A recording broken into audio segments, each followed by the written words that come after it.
Malik. He's good. He'll practice. He'll go, or just can't really do team reps? Yeah, he'll practice. We'll put him on the plan that we think is best, but he'll be out there. What do you mean by that? We'll put him on a plan that we think is best. Like, is it worth at some point, like he's out of toe, and this I believe is a shoulder, right? Yeah, we'll put him out there, and he'll do what he can do, which he'll be able to do stuff today. He's okay. But we'll have a plan for at some point when you're banged up. You know, he has the toe now. Maybe he has a little bit of the shoulder. Is it at some point beneficial for you guys to sort of take it easy on him moving forward, just so he has time to heal these next few weeks, maybe? That's what I mean by plan. Yeah, we sit down, we have a conversation, we talk about what we think is best for each individual player based on what they have, whether it's Malik or somebody else, and then we do what we think is right for the player, whether that's don't practice, whether that's do a little bit more the next day. Yeah, we have discussions like that every night, and then we do what we think is best. Speaking of plans with Dex, is his limited reps due to coming back from the elbow, just managing his reps, combination?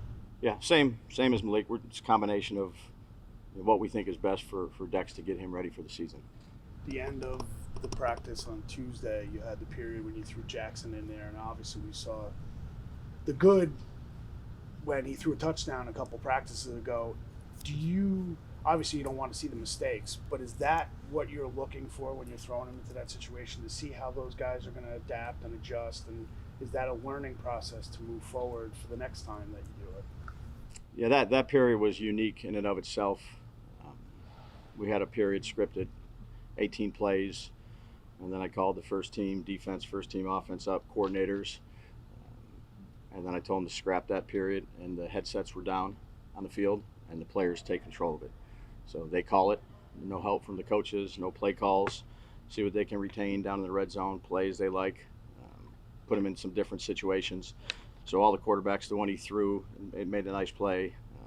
He called that play, and then he got down and was.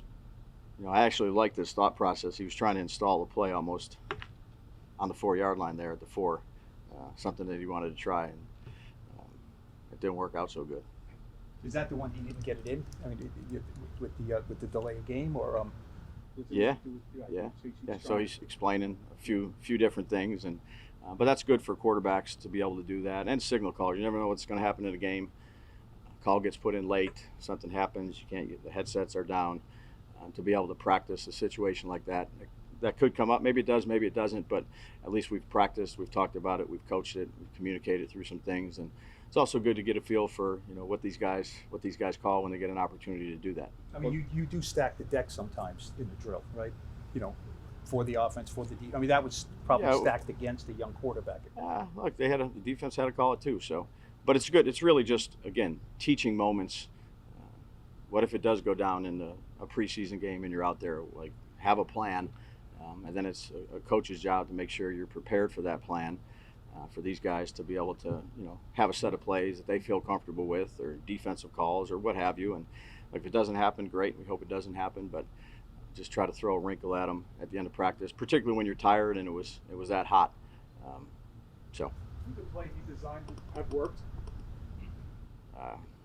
I don't know. We couldn't get it off. So, but I like this thought process. He's puts a lot of effort into it, a lot of work, and he's growing each day. Was Holding, it looked like Scatterboo didn't do many team reps. Was that just off of a full load the day before? And yeah, same as Jordan asked. We just had he's part of the plan for him to pull back on him a little bit, and again, we'll do what we think is best during this training camp time to make sure guys are ready. What stood out the most about Cam so far since he's been here, and kind of fitting him into your backfield, into your offense? It's early. He's got a good feel for the running game, how to press the blocks to set him up. He's got good vision. He has good hands. He's demonstrated that he's able to catch the football. Things that we saw on tape at Arizona State. Again, early. But he's doing a nice job. What do you think is that next step for Drew Phillips in training camp number 2, year number 2? And what have you maybe seen from him this summer that's different from the version that ended last year? Well, he's made a big jump from year 1 to year 2, just the overall communication in that area in particular. I think he's got a lot of confidence right now. He's a good football player. He's got a lot of physical traits that help him play that spot that he plays. It's the nickel position, and you're part defensive back and at times part linebacker. He's tough, but I would say his communication and his process of how he does things, he's taken a good step, and we need him to. He's a good football player for us, and I think the addition of Holland back there along with Nubin and the communication between those three guys who you have to communicate a lot in those three positions. But he's done a nice job with that, improving that area of his game. Ryan, have you seen anything this summer yet that would lead you to believe that you will be able to generate more explosive plays on offense, which I know is a big goal? Yeah, it's certainly a goal. We're working at it. You can talk about it all you want. You got to go out there and do it. I mean, is there anything that you see so far that says, okay, this should be more beneficial? We should be able to do this more now than we have in the past? Yeah, you're always trying to generate explosive plays. So, again, you can generate them a variety of ways. We're working on every way we can to create some explosives because it's a huge indicator of wins and losses, both on the offensive side and then preventing them on the defensive side. Where are you at with Wandale and Jalen Hyde? Are we going to see them get back into team drills today? Yep, you'll see them. And DJ Davidson looked like he grabbed his hamstring. Yeah, so not as much injury related. DJ has a personal thing that I'll keep private for him, that he won't be here today. GVR won't be here today either, maybe here and tomorrow. He's going through the birth of his second child, so we'll see where that goes. You know how that goes for those of us that have children. What do you see from Montreal Washington? Guy seems to. Yep, made a couple nice plays in that one-on-one. Two good balls by Jackson, two good catches by him. He's learning the system, new to the system, but he's got some quickness, and he's done a nice job when we've asked him to do. Is DJ okay health-wise when he comes back? Yeah, all the guys are working. They're working to get back as quick as they can. We'll see where he is when he gets back. How big of an opportunity is this for Evan if GVR's not here? You're going to give him the majority of the reps at right guard? Yeah, Carm will rotate those guys in, and he'll get a good chunk of them. But every day is important for every player, and he's progressed each day, playing a new position. So he'll have some more opportunities. He seemed to be in a really good headspace when we spoke to him the other day. I mean, have you seen that too, kind of a newfound or renewed confidence within him?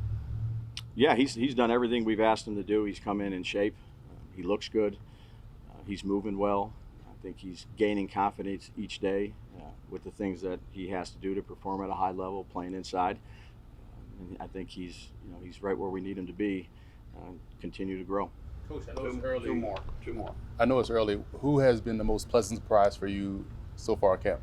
Yeah, we're trying to have good practices, everybody. So evaluation stuff, we'll continue to do that as camp rolls along, and preseason games will be important for that. What have you guys seen of Bill Collins so far? Young professional. That's the first thing. Handles his business the right way. I'm talking about outside the building too. All the things that you're trying to teach young players to do: take care of your body, eat right, do all those things. And then he's smart. He's picked up our system really well, and he's shown toughness. And I talked about this after the draft. We kind of placed a high premium on bringing in guys that had some toughness to them. And I'd say he fits right in with those young guys that we've picked. He's got good size, he's got speed, he's got the ability to change direction for a bigger man. And he's going to have to, special teams will be important too for him, and he'll have some opportunities there. And we've thrown him in with a variety of groups: the first team, the second team, the third team, and played him at some different spots. He's progressing.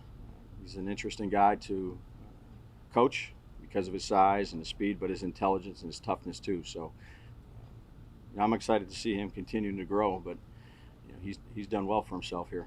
His teammates seemed pretty fired up in some of the run periods when he was coming off the field. Did he do what we saw was reality on tape, that he was actually? Yeah, he went in and threw his body around, and you want receivers that are willing to do that and go in and block force. You need that in the running game, and you need secondary players that are willing to get off blocks and force. You talk about the big guys, which set the tone for a game: offensive line, defensive linemen, playing physical, controlling the line of scrimmage. But the smaller skill guys, you want toughness out of them as well. And that's important both for the receivers on the perimeter to do those things, and then the secondary to come up and fill and tackle big running backs. If they're a force responsibility, they're supposed to be there. They got to do it. So the physical nature of our football team, that's going to be an important element as we continue through camp. Is these perimeter players, skill guys call it, to continue to show their toughness and grit.